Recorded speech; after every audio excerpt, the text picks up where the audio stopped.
লম্বা সময় ধরেই লিওনেল মেসি আছেন মাঠে ফেরার লড়াইয়ে।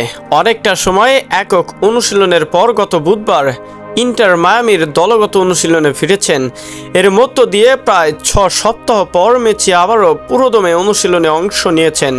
তবে ম্যাচ খেলতে পুরোপুরি ফিট কবে হবে বিশ্বকাপজয়ী এই তারকা তা এখনও নিশ্চিত নন দলটির প্রধান কোচ। গত জুলাইয়ে কলম্বিয়ার সাথে কোপা আমেরিকার ফাইনালে চোট পেয়ে খেলার মাঝ পথেই মাঠ ছেড়েছিলেন মেসি, যেই চোট এখনও ভোগাচ্ছে তাকে। অনুশীলন শুরু করলেও মাঠে ফেরার তারিখ এখনও অনিশ্চিত। শনিবার আন্তর্জাতিক বিরতির আগে নিজেদের শেষ ম্যাচ খেলবে মায়ামি। ফলে সেই ম্যাচে মেসি না খেললে আরও কমপক্ষে 2 সপ্তাহের আগে তার মাঠে ফেরা হবে না। তবে মেসি ধীরে ধীরে উন্নতি করেছে বলেই জানিয়েছে মায়ামির গোলরক্ষক ড্রেক ক্যালেন্ডার। MLS-এ এই মৌসুমে 12 ম্যাচ খেলেছেন আর্জেন্টাইন অধিনায়ক, যেখানে 12 গোলের পাশাপাশি করেছেন 13টি অ্যাসিস্ট।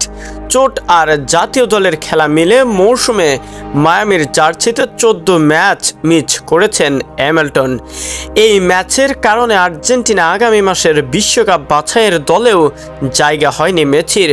দলটিতে নতুন করে জায়গা পেয়েছে আনেহল ডি মারিয়ার পরিবর্তে অন্যতম সেরা striker Paulo Dybala.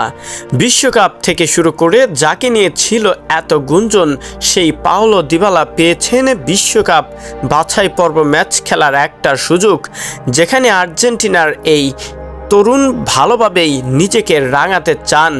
Lionel Messi বা আনেহল ডি মারিয়া দুজনের জায়গাটা নিজেকে দিয়ে পূরণ করে নিয়ে যেতে চান দলটির হয়ে।